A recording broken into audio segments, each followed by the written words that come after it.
it mutes you automatically when This meeting is being recorded. All right, you're muted right now. Okay. Perfect. Hey, Yay! so I'm glad you're here. This is going to be cool. I'm wondering if we can if you have a link to the every 40 seconds short that I could put up here behind it. Sure. Let me send that to you. Yeah, what's the best URL for that? Because it's on YouTube. Okay.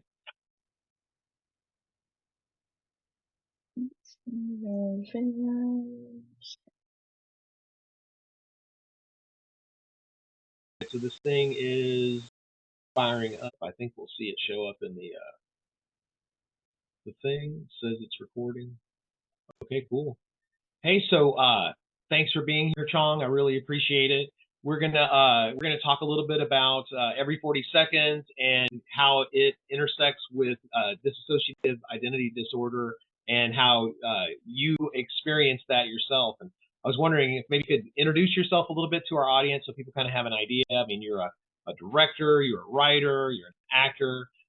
Obviously, you're an activist in this field. But maybe tell people a little bit about you and tell us why you're so interested in educating people about DID.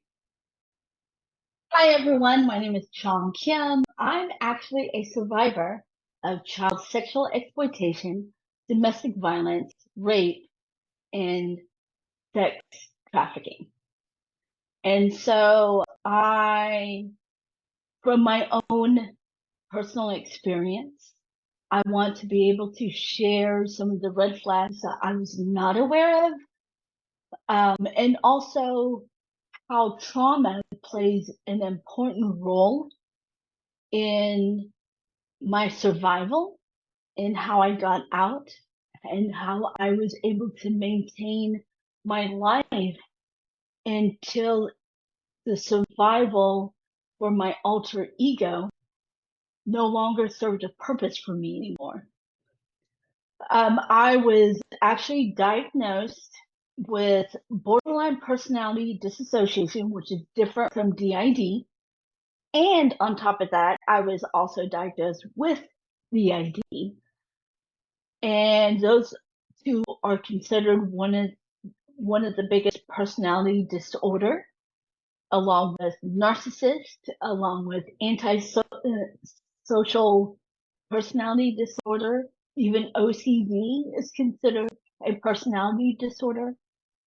Anybody who has a personality disorder, and I want to really iterate this to people. There are self-aware BPD, DID, narcissism, and that means if they're self-aware, they are also holding their behavior accountable.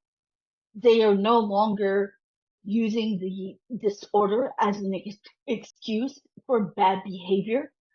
There is a guy that I listen to a lot. His name is Damon Hammond. He's a self-aware narcissist, and he does a lot of TikTok and YouTube.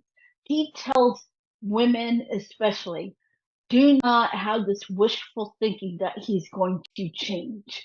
He's not going to change unless he goes to therapy, but he has to be consistent with therapy.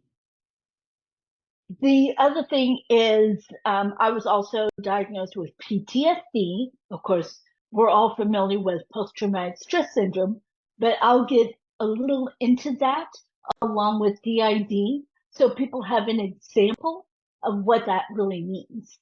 I was also diagnosed with manic depressive, bipolar. So you can imagine how fun I was when I was younger and jumping from one relationship to another.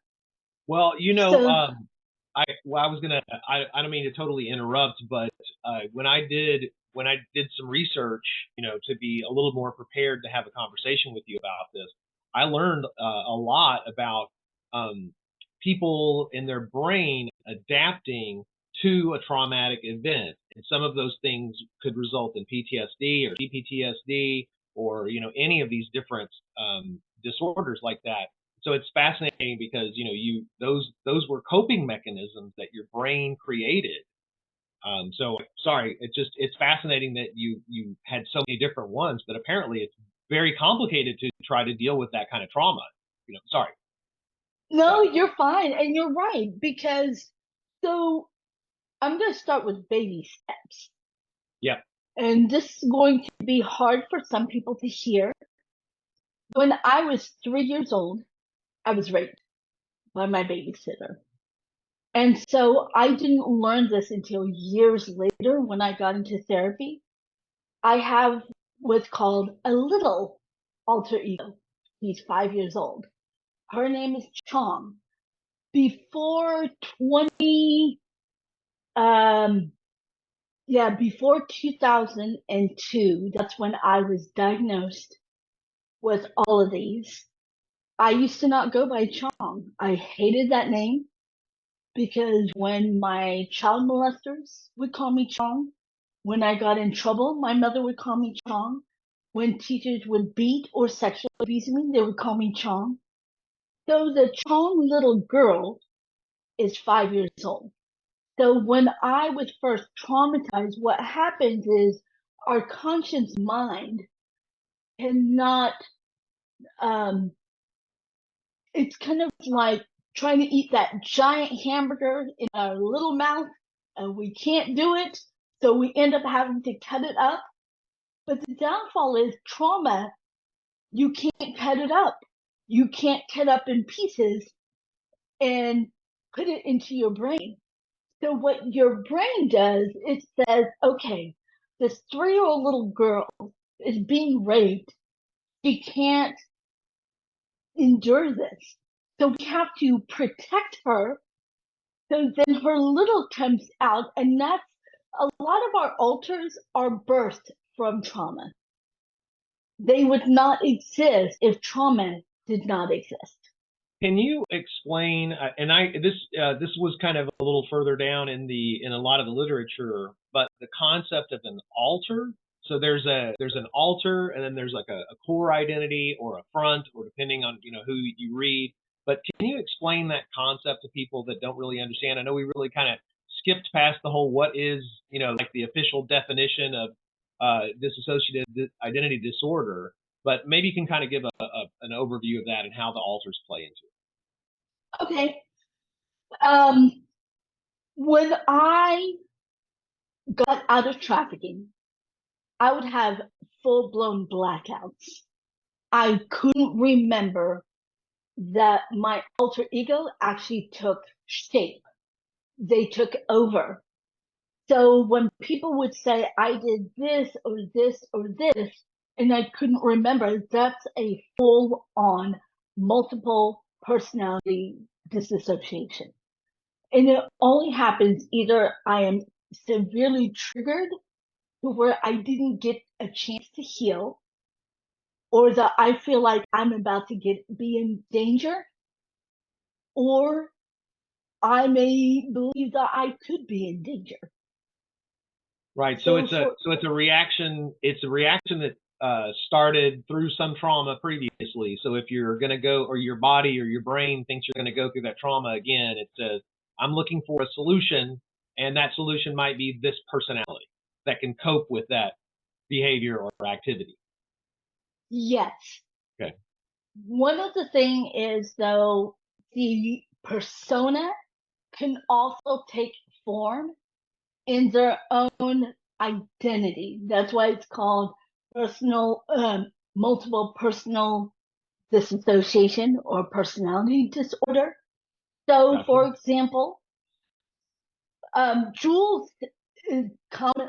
I've talked about Jules a lot, but I want to give you a clear picture. So shortly after my trafficking. So you're going to talk about Jules, as in how we connect this to the Every 40 Seconds campaign. All right. So we have definitely a lot to talk about when it comes to that, because you have a whole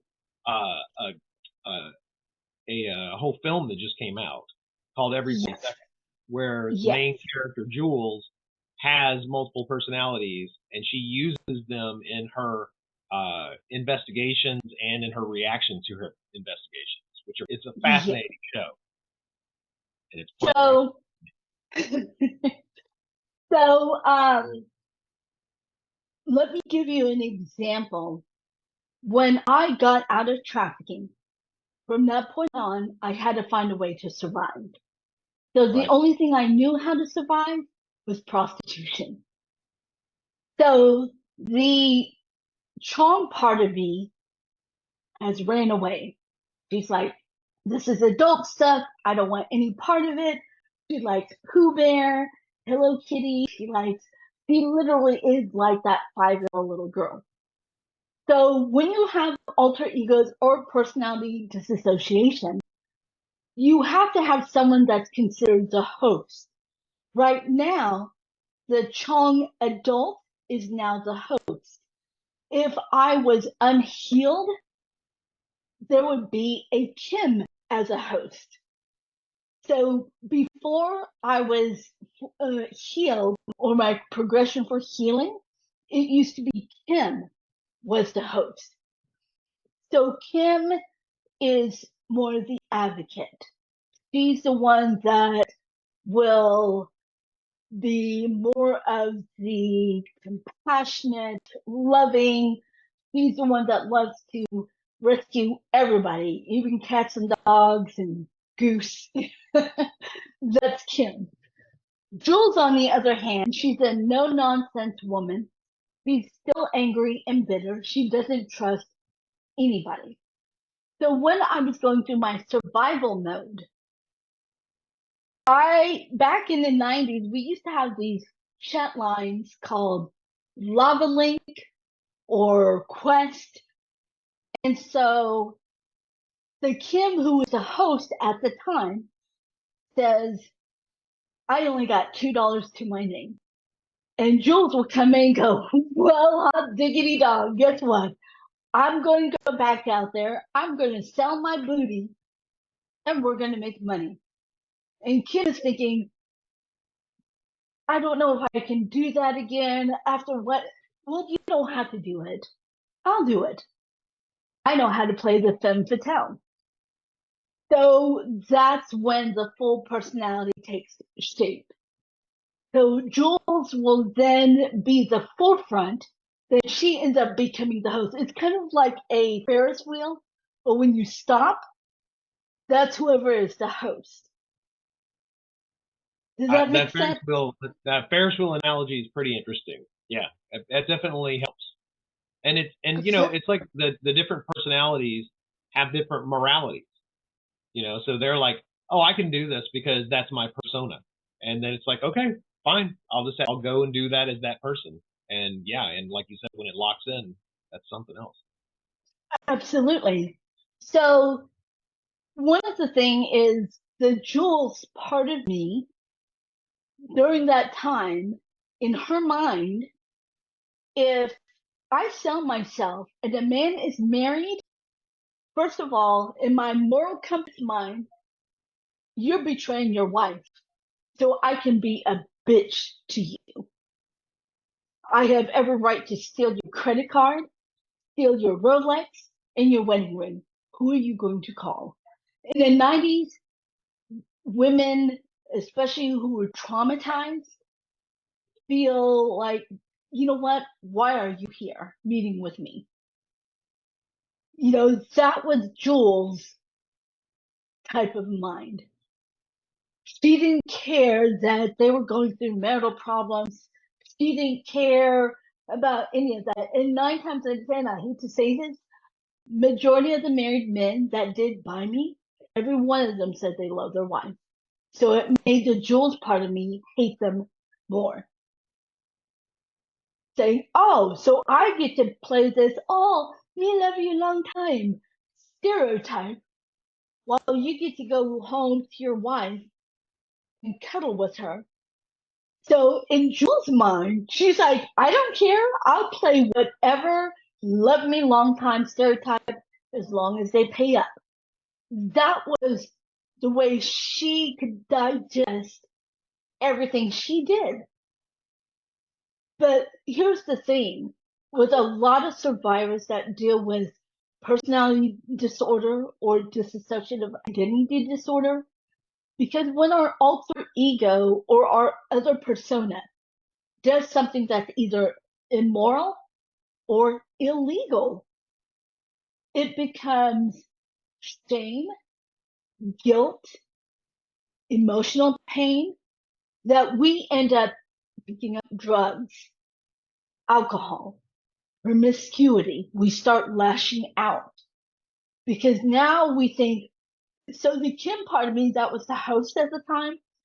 So once Jules meets a guy, her pager, because this was in the 90s, so her pager would ping. She would call this guy up. He wants to meet up at his house. So now she knows, and this is where the survival part comes in. I'm going to his domain. So I need to make sure where are all the exits? How do I get out in case I go into a scenario that's going to put me in danger? So I'm going to make sure, and back then I used to wear dark black boots that were knee high. It had nothing to do with fashion. I would put all my weapons in my boots. From a folding knife to, I didn't use taser. To me, you would have to be so close to tase them. And then plus, I hate to admit this, but the Jules part of me, especially back then, she loved putting them in fear. Because when she sees them in fear, she has a flashback when they were putting me in fear. When they would put that knife up my neck and tears would start, and they would say, "Oh, I love when you cry." So she does the same thing to them. She'll put the knife up to their neck and says, "How does this feel right now?" And so that's Jules' part. So when her encounter is complete, then Kim will wake up finding credit cards. She'll find blood on her hands. She'll find Rolex, watches, wedding rings. But she would never sell them at a pawn shop. She would actually find drug dealers. And that's how she made her money. And back then you could get away with so much. And I share this in my book, so I'm not worried about people saying, "Oh no, you're admitting to crime." And no, because the FBI also hired me to teach people this. So I went and let that disclaimer out before people go, "Oh no." No, I know. Well, I know you're on the up and up with all this stuff, and you've definitely been public with it. So I know I'm not concerned about any of that stuff. So you kind of gave us an idea of what is DID, and we were talking a little earlier, and you were saying that you're really you want to try to help people understand what kind of common misconceptions that there are. So what is it that people are getting wrong, and how can we get them educated about that? This also depends on the person's healing journey, and it takes years. For the mere fact I still have Jules talking to me means I still have ways to go. But one of the biggest misconceptions is that people think your alter ego or your other persona is just pure evil. They always say, "Oh no, my alter ego is coming out and it's going to murder people." That's a misconception. There's been so many horrible films in the past. Like, for example, Split. They showed that guy being, John Malkovich. He used to play the young professor for the X-Men. But he did a film called Split. And that was also about split personality. Because he was so severely traumatized that he kidnapped 3 girls. And then later on, he turned into some kind of mutant beast that he ate them up. So that's a misconception. We don't become mutants and we don't go around killing people. So, but there are people that will utilize their alters or may not be aware that their alter ego is doing other things that may consider immoral or illegal. So that's one of the misconceptions. The other misconception is also to let people know, because people think, oh, does your alter ego Jules only come out when you're triggered? No. Before I got into healing, I actually did not know that Jules even exist. I didn't find out until, this is going to be kind of funny, but I went out to this nightclub with a group of girls, and we loved going to the gay bars because we didn't get hit on. We wanted to just dance. It's very interesting to go to a gay bar as a straight man, because literally there's no pressure of anything happening, and it's a very different emotion, you know. Absolutely.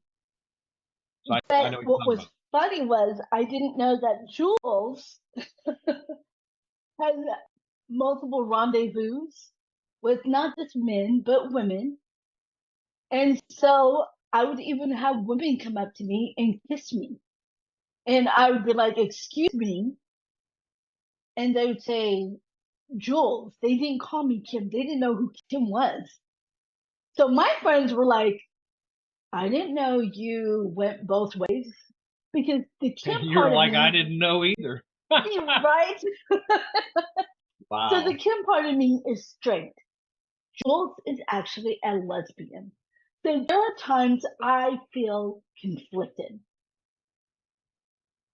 And so when I was in Jules mode, which I didn't know at the time, I would have women and men that would say, now, even though Jules is a lesbian, one of the things I want to let people know,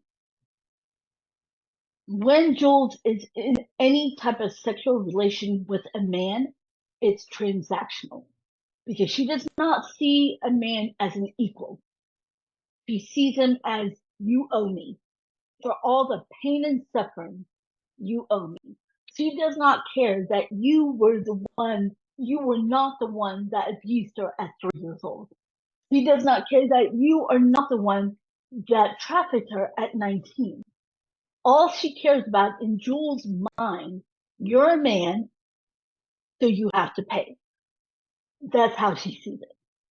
So even with politics, we clash. It literally feels like you're in a room with 4 or 5 people, but they're all you. But they have basically separated because of the trauma that you go through. The other side of Jules that I don't like, so because I've actually had men that would fall in love with Jules because they love that she was playing hard to get, or in their mind, they thought she was playing hard to get because she wasn't needy. Jules was the type of person, she hated commitments, she hated relationships. Even with women, she hated relationships. She wanted to do her own thing. Even though romantically she was more into women than men, but on a full scale, she hated relationships. To her, it felt like prisoner. To her, it felt like, I'm a prisoner now. She doesn't see it as like a healthy couple. For example, now I'm married. So if I go out and I'm going to stay out late, I'm going to let my partner know so he's not worried. But in Jules' mind, she's like, who cares? Go out, do what you want. If you make it, great. If you don't, who cares? That's how Jules thinks. When someone tells me, can you let me know where you're going? The healthy part of me will say, okay, I see that they're concerned. I see that they care. So I'm going to let them know I'm going to this place in case something happens to me. But in Jules' mind, if you say, where are you going? Fist up. Why? Are you trying to control me? Are you trying to follow me? It's fascinating thinking about, like I said, I did some research on, people's reaction to trauma and how their brains create these reactions, whether they're full-blown personalities or just quirks, whatever you want to call them.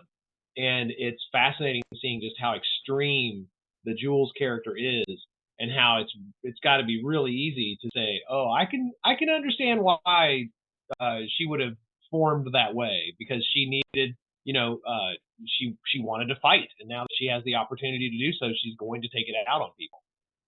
Oh, absolutely. One of the things that was amazing about having Jules is during the time I was surviving, because she protected me. I don't know what type of men I got to meet, over half of them. I'll be honest, I don't remember. I actually had a guy not too long ago that found me on Facebook, and he had the audacity to say, I bought you. And there was a Jules part of me that says, let me out, let me out. Oh my And I'm God. like, oh, no. Let her on your Facebook page. That would have been something else. Wow. Oh, she's gone onto my Facebook page a couple of times. Woo. And I'm just like, oh no. And so, but one of the things, like I said, she served a purpose during the times I needed her. Now I'm not in danger. I'm safe. But the Jules part of me is angry. And the other thing I will say this much, your alters or your other personas, they are scared that when you heal, they disappear.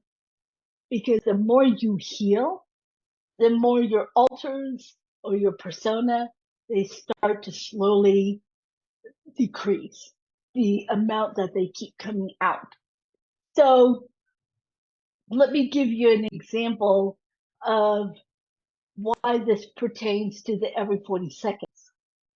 So it was in 2005, I did a public speaking, and the Jules part of me, I see now when I was learning to heal, they taught me DBT, dialectic behavioral therapy. I love that. Ever since I got to learn how to do that. So my therapist would say, Kim is your inner advocate, Chong is your inner child, and Jules is your warrior woman. Because in the past, I would have people that says, you need to get rid of Jules. Jules is bad. Jules is evil. She's demonic. And so then when Jules would hear that feedback from other people, then Jules would remind me of how many people in church molested me, how many people in church sexually abused me. And she said, why would you want to go to church? So it made more power for her to pull me away from church. And so during that time, when I met the right therapist, and this is something I can't emphasize enough, when you meet a therapist, whether they specialize in personality disorder, if you have any type of vibe that you do not feel safe, you do not feel heard, and you do not feel they value your concerns, find another one. Because I think too many times people feel like, oh, there's a therapist. I don't know why I feel this way. Maybe I should just stick with it. No. May I go ahead and agree with you wholeheartedly, not just about therapists in this particular area, but any type of professional that you're working with, whether it's your mechanic, or your eye doctor. If you are not getting service and they're not listening to you, get out. Find someone new. Too many people stay in situations where the people that are taking care of them are giving them the heebie-jeebies constantly, and they're unwilling to make that leap. It is very difficult for people to have confrontation. So many people are afraid of conflict, and that is something that as a society we have to get better at. We have to get better at standing up for ourselves. Everybody isn't going to have Absolutely. tools, in their corner. They're just not going to, and they're going to have to do some standing up for themselves. And yeah, and when it comes to a therapist, those people can ruin your life. They will put you down the completely wrong path if they're not pulling in your direction. So that's very, very important advice. And nobody teaches you how to find a therapist, how to get to know a therapist, how to evaluate a therapist. I mean, there's a lot of missing pieces that yeah, you have to be your own advocate constantly. Absolutely. Whenever I meet a new Totally agree therapist, with that. I always ask him, can we do a probation period? A probation period. Yeah, there's like this. I mean, I agree with the probation period, obviously. But I'm wondering, do you have a way that you interview somebody? Like I've had people that have to wait months to even get their first appointment with a therapist, and they haven't even had a chance to go in and meet them in person, or say hi or anything. It's crazy. What I've done, What's your method of doing that to get it to have that first session where you go, am I gonna feel comfortable being in a room with this person? my first suggestion, I would actually write to the therapist and say, I noticed that we're not going to meet until this date, but before we meet for our initial appointment, I would like to get to know you first. I would like a probation period. And when I say probation, I'm talking about this. So let's say I found a therapist, they're charging me $125 an hour. It doesn't matter if my insurance is paying 80% and I'm paying the copay. But what I tell them is, you know what? I would like a probation period where during that probation period, I'm going to pay 75% to see if you're worth it, or even 50%. And some of them do argue with me and says, man, this is my salary. Thank you very much. And I hang up. I don't argue with them because that tells me they don't care about me. I know this is what you have to make. I get that. But I also want to believe you can't be a specialist just on money alone. If you're making $150 an hour and you see 6 to 8 clients a day, I'm not an idiot. You're pretty comfortable. And especially specialists, they don't make anywhere near 100. They make over $400. So like I said, whether it's your insurance that's paying them or you're paying them, you ask for a probation period, 1 month I like that that. you see them once I like once that a week. Yeah, I like the idea that you're saying it's probationary, right? And that way it's like it also encapsulates not just the mindset, but also the fact that you're going to pay full price once the probationary period is over. And really, this is to protect you so that you actually feel like there's a point at which you go, you know what, I tried you and I don't like you and I'm going to have to go. It's like you're setting an expectation all the way around. And I tell you that if the first conversation I had with them was, well, I'm not doing it because I have to do this for my thing. It's like, well, thank you very much, done. And there's plenty more of them. Just keep making those phone calls because you don't want to start things where they are trying to bully you into paying in full price. No thanks. Exactly. Because I think there's got to be. I would have thought that I would go and meet them and it would be free. But I mean, doing a probationary thing where you're like saying, hey, I'll give you a percentage of your pay. That seems pretty good, and it sets the expectation for everybody. So I like that. And also, when you make them, once they agree to the probationary period, that means they don't get to bill your insurance full price. You want to make sure that is also in the contract. I create contracts for probationary period, and I tell them this is what I will send to my insurance. That way they know they're not being robbed. You can say yes to me and say, yeah, you don't have to pay copay, but then they're going to bill it to my insurance what I didn't cover. No.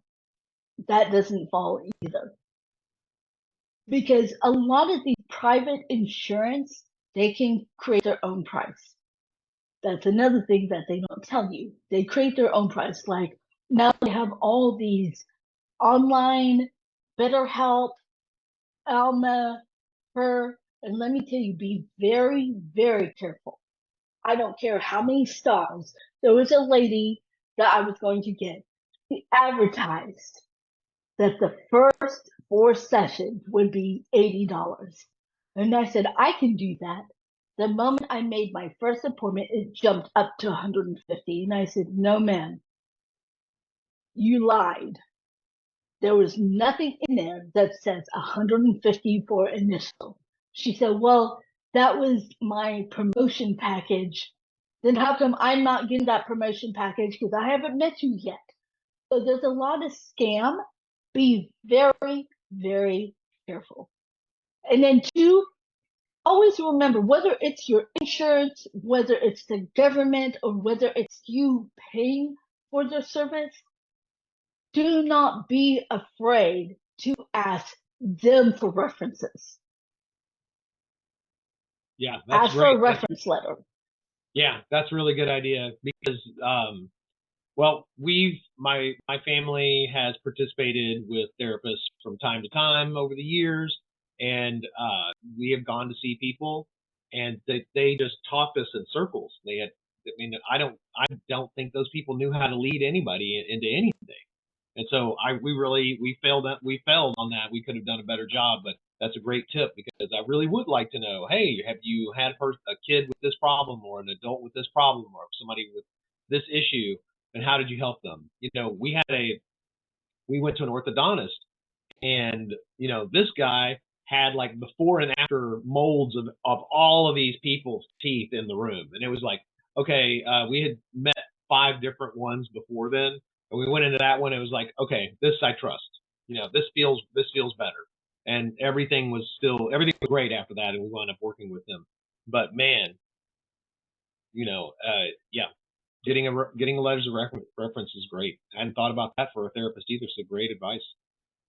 Absolutely, because especially when I'm asking for probation period, one of the things I do tell the therapist, I'd be happy to write a reference letter if our sessions go really well. Because that's a great marketing for them.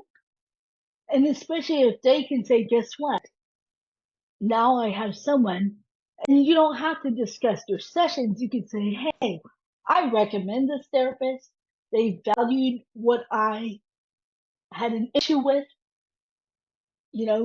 and you can say, I trust them. You don't have to give details of how many sessions or things like that.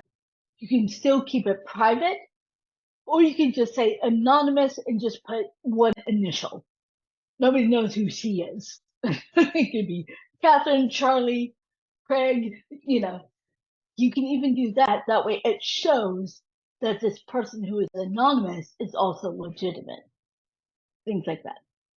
That's really good advice. So we had talked a little bit earlier about your interest in educating parents about this issue and how preventing this from happening it's something that parents can actually do. Parents can find ways to get involved with their kids, because the problem that we're really talking about is that while DID and all these other personality issues, what they are is their reactions to trauma. And so the thing is, how do we keep this trauma from happening to ourselves or to other people, our children in particular?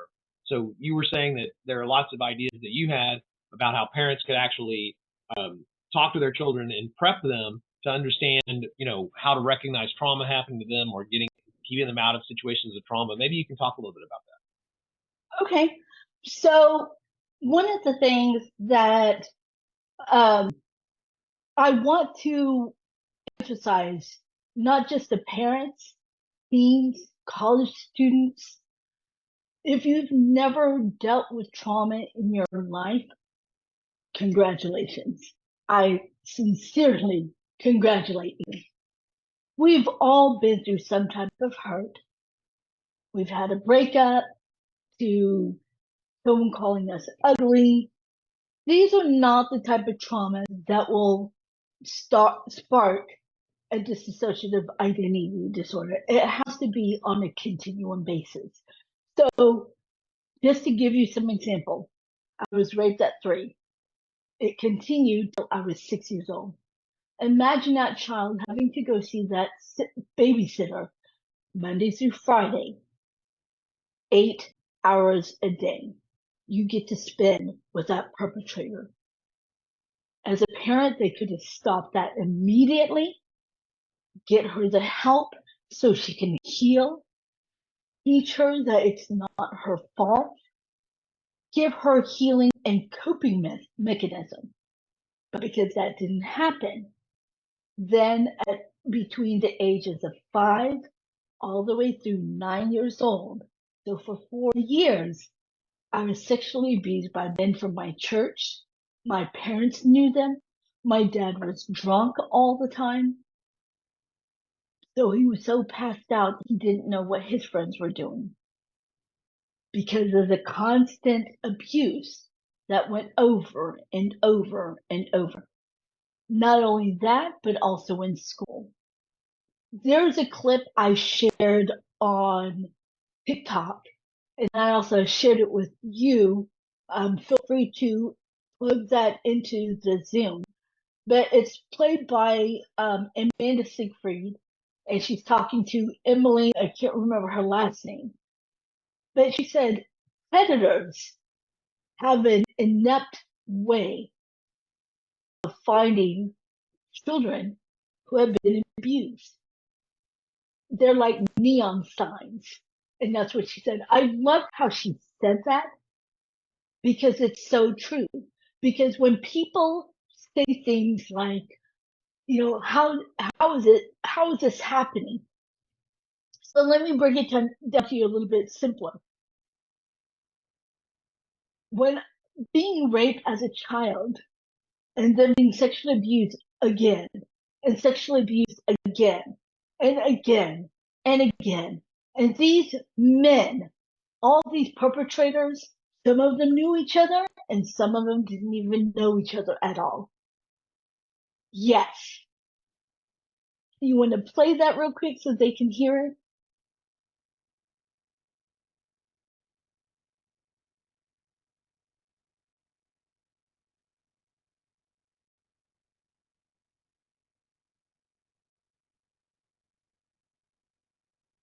Is it playing?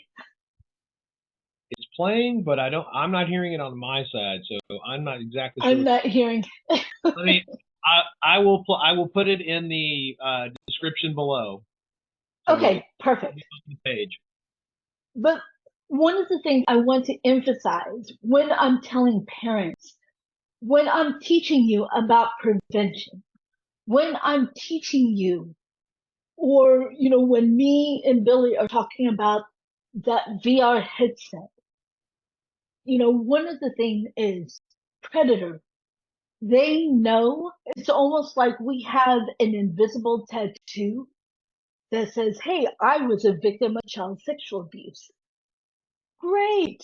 They have vulnerability issues. They have trust issues, but they are starving for love. But they don't know what healthy love looks like. I can love bomb them.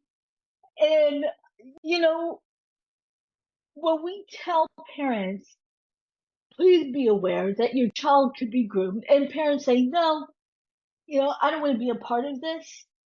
That's really sad to hear because you have no idea. And the predators, and I'm not talking about just male predators, female predators, just predators in general, male, female, no matter what race they are. It is like a moth to a flame. You know, I got the video working, so let's go ahead and flip over to it because in context, this is really important, as you know. So let's see what we got. Predators are very adept at finding their prey. They're picking up on cues that nobody else can see. These cues can be chemical, psychological, behavioral, nonverbal. to the predator neon signs. And here's the thing that I cannot emphasize enough. None of it is under the victim's control. None of it is the victim's fault. Predators are... Woo, that's some hard stuff to watch. Yep. Before she was sharing, because Amanda Siegfried actually played a counselor back in the 70s and 80s when they were talking about multiple personality, but at the time they were still, kind of on the fence whether to categorize that as an actual mental illness, because they weren't sure if people were using that as an excuse to commit crime. And so when she was meeting the mom, she was trying to let the mom know that there was this girl named Anna that was her patient, Amanda Siegfried's patient in the show. And she was raped 6 times in 8 years of her life. And that's when she goes into predators. Because she was letting the mom know, I know that your husband's a pedophile. And I know that your first husband was a pedophile. And even though you want to ignore it, deny it, because I see this happening a lot. Now, one of the things that I want to emphasize to parents, like when we talk about prevention, it is because we know that predators are waiting. They are waiting for that moment when the mom's shield is down. When, I'll give you an example.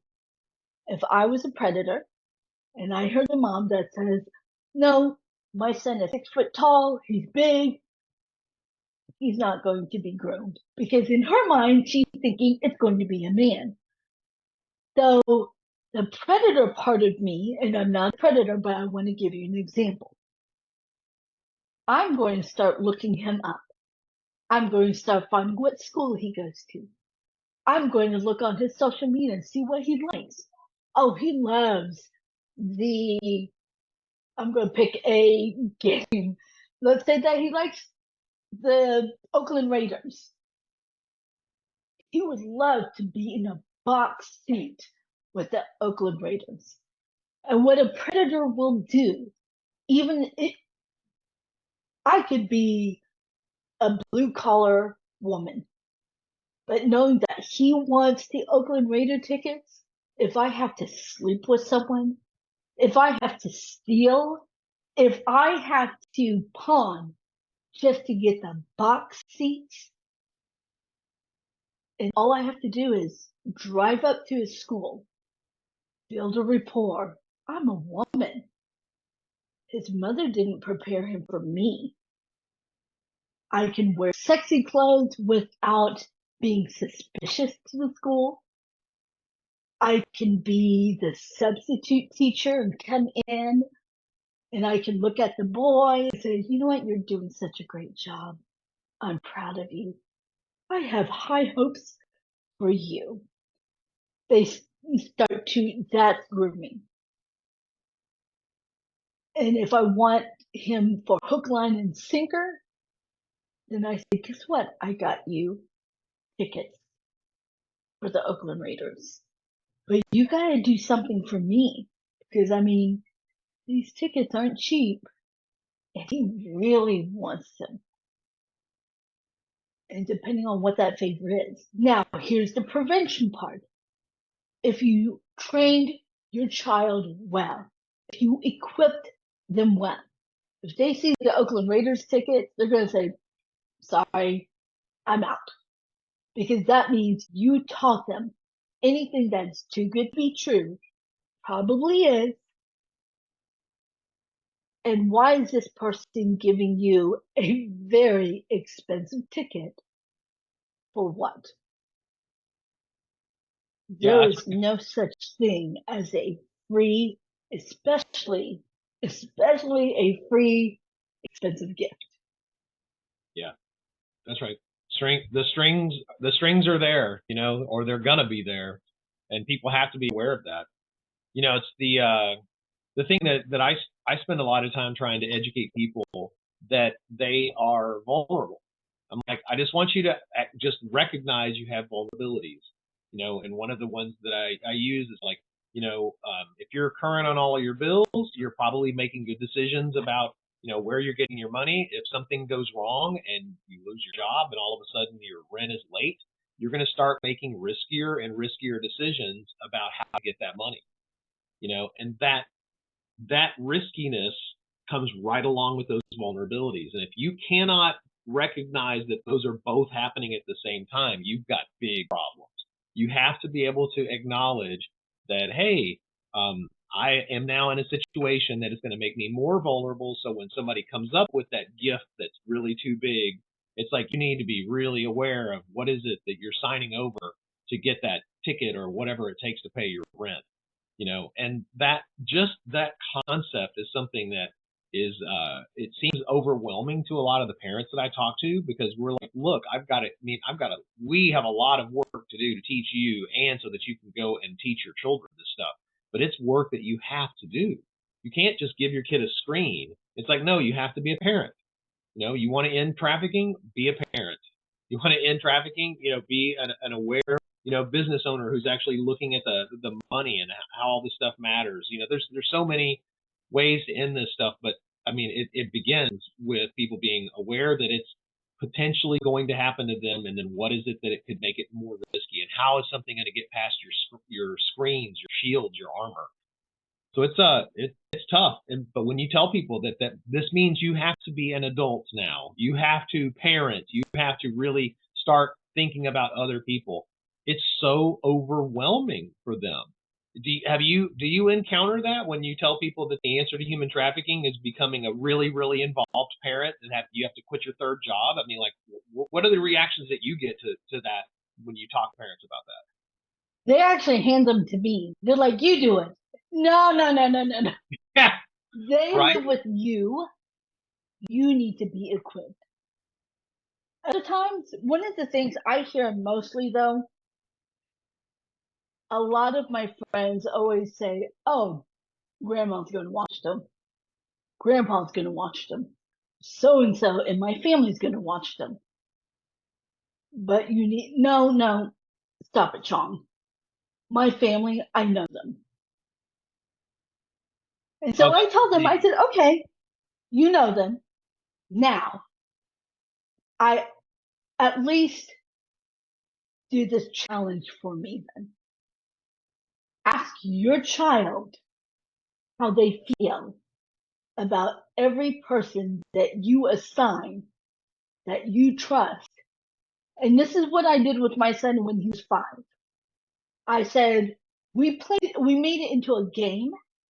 So I said, I'm going to pick the top 5 people that I like, and I would cover my hand and I would write them down. And I said, I want you to write the 5 people that you trust. And I remember he was 5 and he was like, I don't know that many people. And I said, Grandma, Grandpa? He goes, oh. And he started writing his list. There were 2 people out of both of our lists that were on there. Everybody else. That means there were 3 people we did not agree with. So I always ask parents, whether your child is small, tween, or a teenager, ask them who would be your top 3 and your alternatives for the 2. And then you write. Do not tell them what to write. Don't say, don't forget Grandpa, because you're not allowing them to think for themselves. Right. What you want to do is you want to teach them what you really want them to write down. Who do you trust? Right? Not who do you like, not who's nicest and gives you the most candy, but who do you trust the most? Wow. That's a really interesting that's really interesting. I don't think we ever did that with our kids. And I definitely I mean, I think we talked about it. And I'm sure if my wife heard me say this, she'd be like, no, Billy, we did this all the time or whatever. But it's definitely something that you should do as a practice for sure. I mean, like, because you have to do something to find out what's really happening inside of your family, because all these people that are in your family, they could be doing really nasty things to your child. And the statistics back up that this is a family problem. So getting your kid to start talking about trust and being able to have that conversation with them, that's a great thing. It's a great activity for people to do. Absolutely. Better than giving somebody a screen, for crying out loud. You know, here, let's talk about who you trust in your family. That's a good 30 minutes at least, you know? And I trained my son even when he was really small. I would tell him, if you see an old man that looks like he can barely walk and he tells you to come over and help him, do not. And he said, what if he's bleeding? And I was like, then you come to mommy and we'll Right. both help him together. You're not an adult. You are a child. Your job is to get an adult to help, and an adult that you know. Yeah. You teach your kid all these situations. You really do. Because I want to make sure one thing that came into my mind the moment I found out I was going to be pregnant. My biggest fears were predators. What do I do? How do I protect them? One thing my mom said to me a long time ago when I was pregnant, she said, the baby's safest place in the mother's womb. And I said, well, they can't stay there for 18 years, you know? Right. And so one of the things is, you know, when my son was little, he was shy at first, but then once he got to know someone, he was very open, very playful. But I wanted to teach him not just stranger danger, but I also taught him even with grandpa's friends, because my dad was still alive. He was still friends with the same men that sexually abused me. So I would always tell my son, do not go near them. Do not allow them to kiss you. If they try to, you're little, take your fist and punch them in between the legs and run fire. Run and say, fire, fire, fire. I love it. Because I guarantee you, they won't touch you again. Because they are looking for quiet children. They are looking for kids like I was. So one of the things that I want to definitely share about also a little bit more about the alter ego. You know, in 2005, when I started being approached to help with cases, I was still going through my skills training of DBT. And so I remember my therapist says you can still utilize jewels to help you to become assertive, but not aggressive. Because I didn't know how to be assertive. If I didn't like something, I was still in that victim mode, even in the year 2005. Okay. Because it was drilled in my brain. Whoever's the authority figure, you say yes no matter what. That was drilled in my brain. And so there are times I'm like, I really don't like this guy. He's making me uncomfortable. And Jules is like, let me in.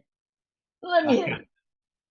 So when we switch, it turns into chaos because Jules does not know assertiveness. So when this guy, and this is when I was working as a legal advocate, this guy would always slap my butt. That's why I didn't like him. And he'd say, hey, Chong, you know, and he would make these stupid, it's like he was trying to find a way to relate, going, you know, I love the Chinese dumplings. And I'm just like, and Jules is like, what are you doing? Let me out. Let me out. So finally I got fed up. And so when Jules came in and I let her take over, he would try to slap my butt and I turned around and I punched him. And he started coughing. And I leaned down, whispered in his ear, and I said, look here, mofo, touch me again and I will make sure parts of your body will be missing when you wake up. And he was going, And the kid part of me was like, great. I wanted you to scare him, not threaten him.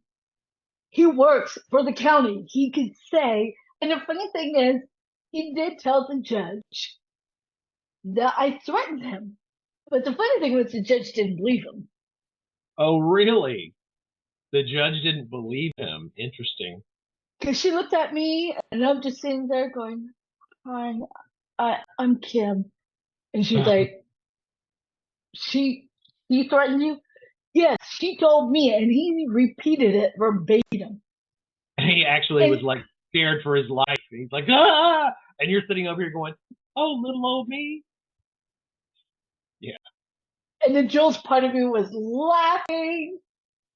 Yeah, that's a tough one. I mean, because that, who knows? Maybe that's what needed to happen. I mean, I don't think I have any problem with that, honestly. Right? That, Well, that was the part, because that actually influenced the making of Every 40 Seconds. Because I remember sharing it to my therapist, and I told her about the court. I told her about the threatening. I told her about everything. And she applauded. She said, I love poetic justice. And I was like, poetic justice? That's what that means. So Jules was like, all right, what does the FBI want you to do? And I said, we have to go undercover. Perfect. That means I get to come out more. And I'm like, oh, Lord, we're going to get in trouble.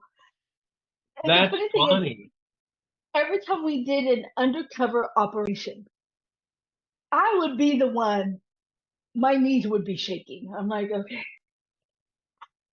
And Jules was like, oh my God, let me in, let me out so I could play the role. And they brought this FBI agent to go in with me. This was a nightclub that was run by Russians. It was a nightclub, so we were supposed to just observe, even though I have no idea how to speak Russian. And so in Kim's mind, at that time I was under Kim mode. I never used Chong. So at that time I said, they're Russian, they may have guns, and Jules was like, step away, let me come in. And so when they brought the FBI agent to go in with me, he looked like a white version of Snoop Dogg. So when Jules came out, she looked at him, she's like, oh, hello, Elton John. And he's like, no, I'm trying to look like Snoop. First of all, you don't have dreads. And two, you look like Elton John. You've got like the feathers all over you. And wow. And so when Jules took over, she said, first of all, he had to train the FBI agent. He's like, if you're going undercover, you have to read the room, you idiot. So, like I said, Jules does not know how to be polite. He's like, you're an agent and you're training for what? To be the biggest ass? That's how Jules talked. So she made him go and change and then come back, and they would walk in together. And so they would sit at the bar, and she would act like she tipped over their shoe. One of the Russian guys picked me up, and I would speak broken English, or Jules would. She'd be like, "Oh, I so sorry. I not mean to. I not mean to." And he's like, "It's okay. It's okay." But I would drop my phone, kick it under the chair, and wait till they left, then get my phone back. But I told the FBI agent, I called you so you can record their conversation, which he did not. The whole time he was playing spades. And I was like, So you would have had the entire conversation, but this guy was an idiot. yes. But Wow. that's how I did a lot of the cases. And so when I was working for the feds as a contractor, I want people to know that, they gave me a whole new idea. I thought this was fascinating. It was a regular driver's license with my picture on it, but I went as Susan Park. You know, it was a Korean name and everything. And so whenever I did different undercover stuff, I was too scared, but Jules would intervene. And so during that time, I did work from 2005 through 2015. So towards 2014 and 15, Bravo Network found out I did undercover. They said, "Oh, we want to do a reality TV show. We want to follow you around, kick down doors." And I'm like, "You're going to get me shot, you idiot." And so during that time, that's when I thought, you know what? I want to do a TV series because there is no show about human trafficking. People loved Dexter. He was a vigilante. He chopped up pedophiles. Who would feel sorry for that? You know? And so the difference between my lived experience of doing undercover work to take down traffickers versus E40S, I never killed anyone. They had to check with me and they had to give me a taser. I'm like, really? Okay, because I was not allowed to use gun. Right. Whereas I can use my creative influence to make it more palatable. But the cases that the film is working on, like the crew is working on, these are real cases. So there was a case that got busted in South Padre, Texas about embryo trafficking. Wow. Yeah. So that became our subject. But the backstory is actually about a female survivor who suffers with DID, dissociative identity disorder. So we did basically a short film to give people the visual of what we're trying to do, which is an indie film. So not all the cast and crew will be in it. Some from the short will move into the indie, and some will not, because some of those roles were already reserved for SAG actors like Stephen Bauer. He's very interested in playing Basin.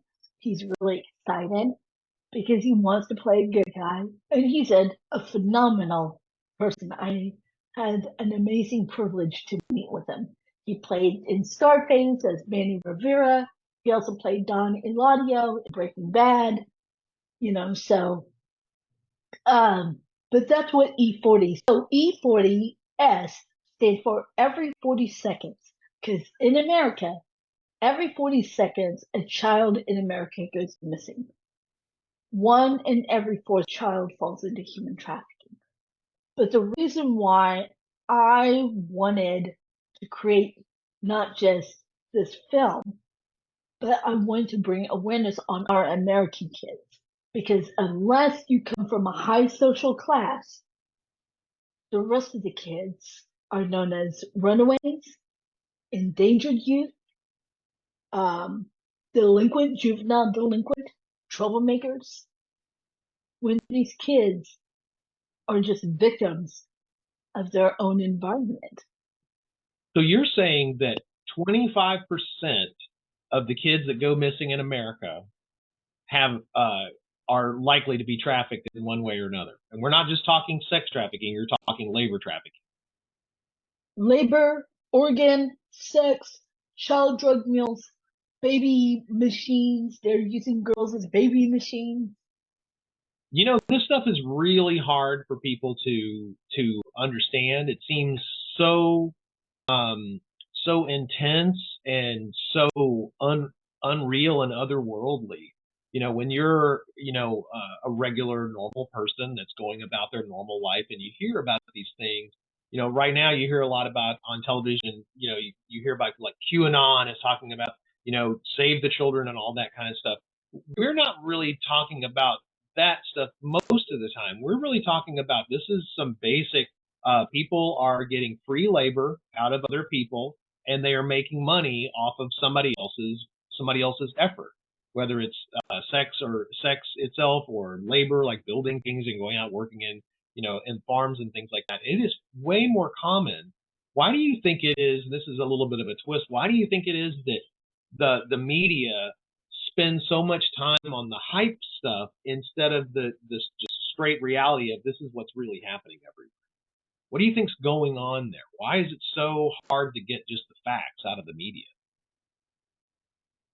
One of the things I will say, because I'm not afraid to say it, there's a lot of people on the top that are also coordinating it. So if you don't want to get shot, that's why there are a lot of American victims of Epstein, as well as Trump, as well as some of the big, senators as well, politicians. But There's these girls billions. are so afraid. Well, there's billions of dollars in labor trafficking in the agricultural market. There's billions of dollars of labor trafficking through gangs, because gangs are forcing their gang members to do stuff, and those people are all being labor trafficked in one way or another.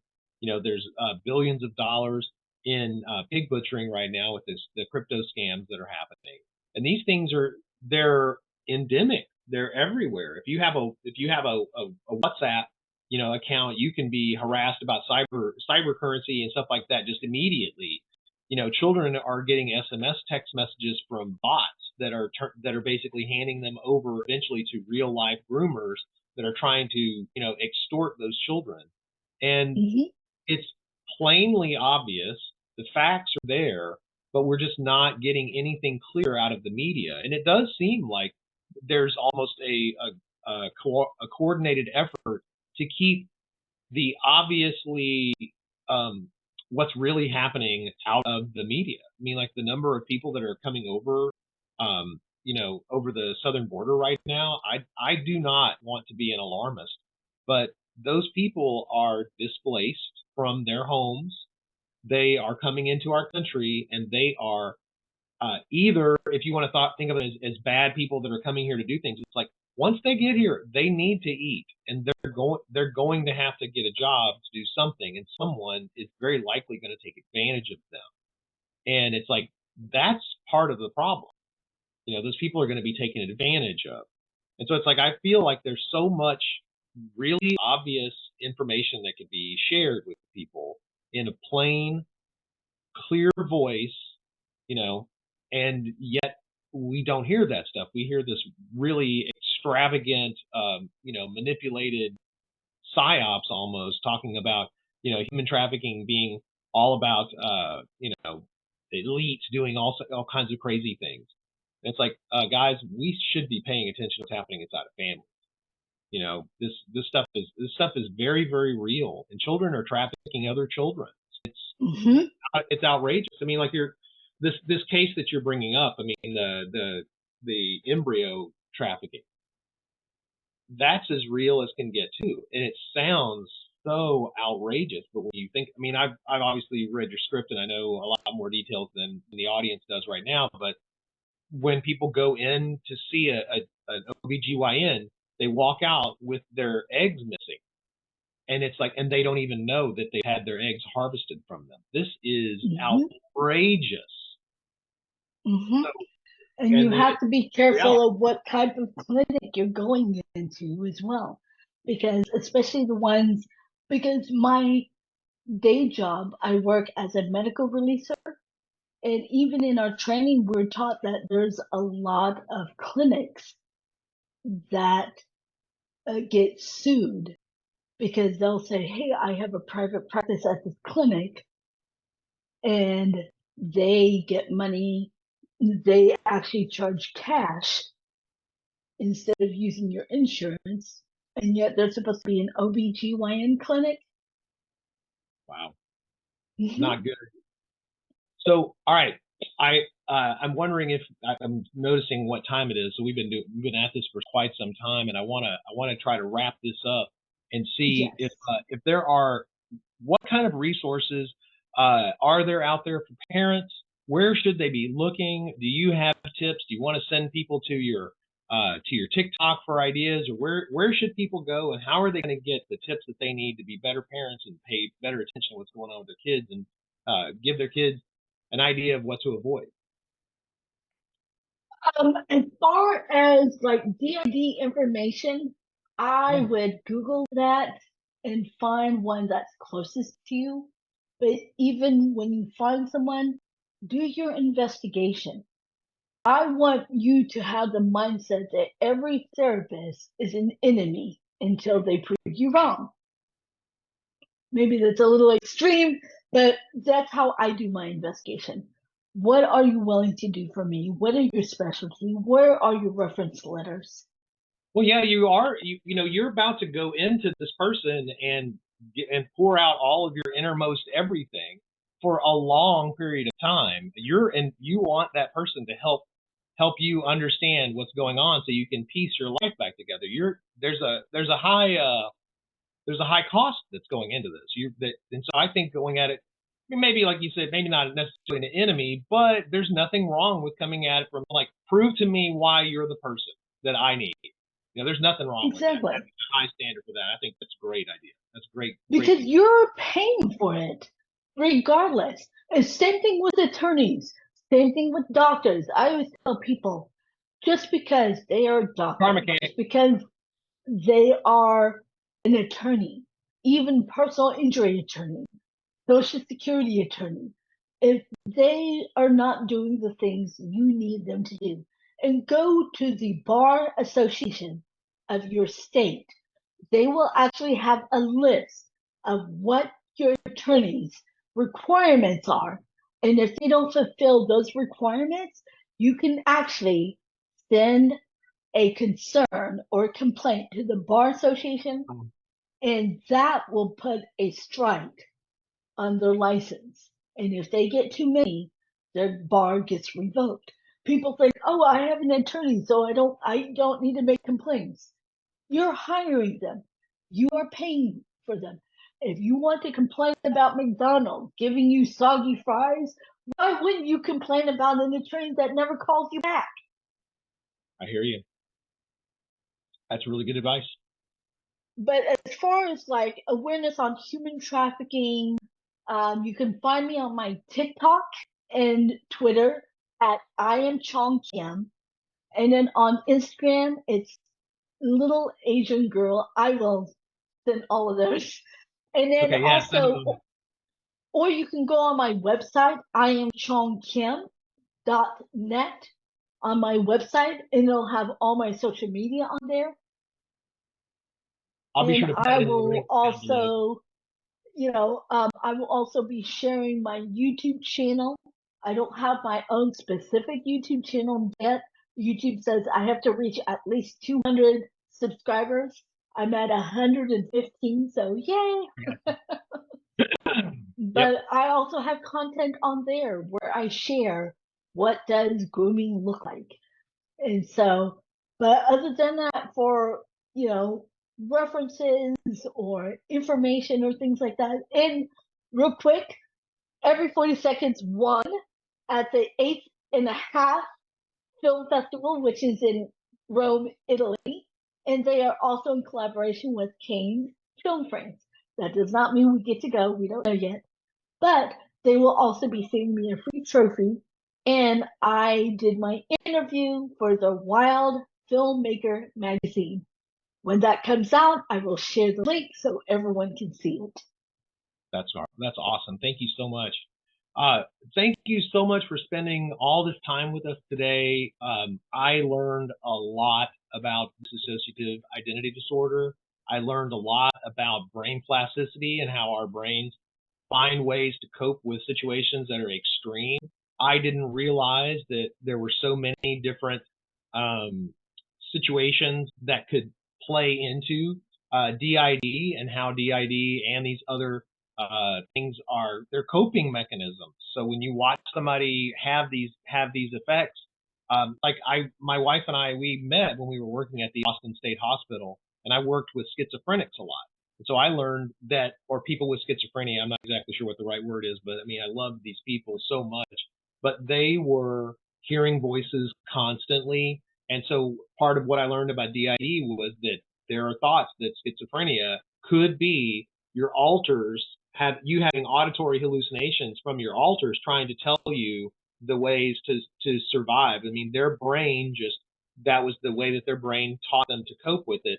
And so it's fascinating thinking about how this trauma that's happening to people constantly. I mean, severe trauma, obviously, is leaving these bruises on people that are that affect their personality for the rest of their lives. It's really something else. And so I hope the journey that you and I are on trying to educate people about prevention and, you know, being aware of their surroundings and all that kind of stuff. I hope that it makes a dent, because if we can stop just a couple of these things, you know, just here and there, I mean, that's enough for me forever. So, you know, keep up the great work, and thank you for all of your efforts. Every 40 seconds is awesome. The work that you put into that, the fact that you guys you've gotten it together, you put it out to all the different film festivals, you're starting to see, you know, the rewards of that. I mean, congratulations on everything. Thank you so much. Awesome. Well, we'll stay in touch and we'll talk soon. Yes. Thank you so much.